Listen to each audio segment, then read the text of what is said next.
It's May 21st, and the strange side of history awaits. Today, we have a deadly experiment with invisible radiation, a lost film swallowed by history, and the birth of an organization built for disaster and war. Let's begin. On May 21st, 1946, inside the laboratory of Los Alamos, a group of scientists gathered around a small sphere of plutonium. It weighed over 6 kilograms, but the object had already killed once before. They called it the Demon Core. Originally built for the third atomic bomb during World War II, the core was never dropped. Instead, after Japan surrendered, they kept it for experiments. Dangerous tests that pushed it closer to the edge of a nuclear chain reaction. Physician Louis Slotin was demonstrating one of those tests.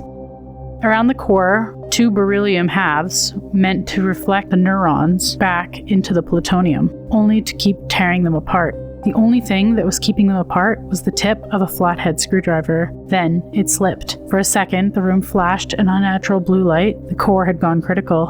Slotin reacted instantly, pulling the halves apart with his bare hands, stopping the reaction. Others in the room survived, but he had taken the worst of it, and 9 days later, he was dead. After that, the scientists stopped handling the demon core by hand. The sleeping demon had been touched twice, and both times it had killed. Would you call Slotin's final act reckless, heroic, or both? Because one slip caused the accident, but his reaction may have saved everyone in the room.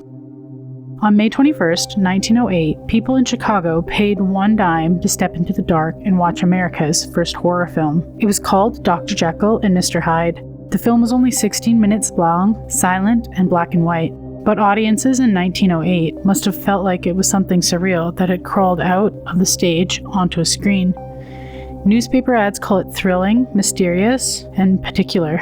It told the story of Dr. Jekyll, a respectable man of science, and then Mr. Hyde, the monster hiding within him.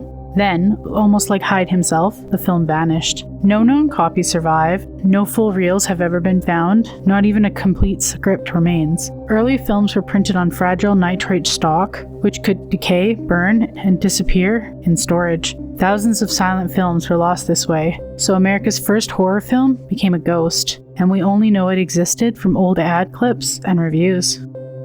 A horror film about a monster hidden inside a man is now forever hidden inside history.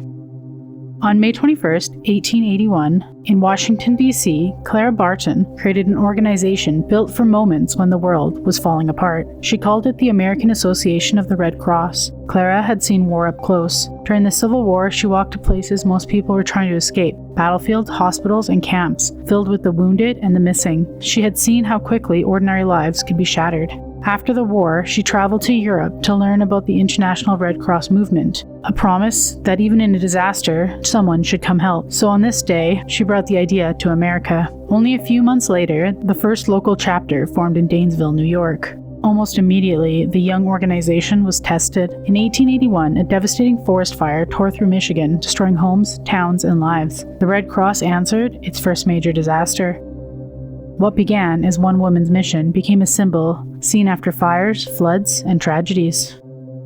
Another day, another strange bite from history. Like, comment, and subscribe. Your next eerie dose is just a day away.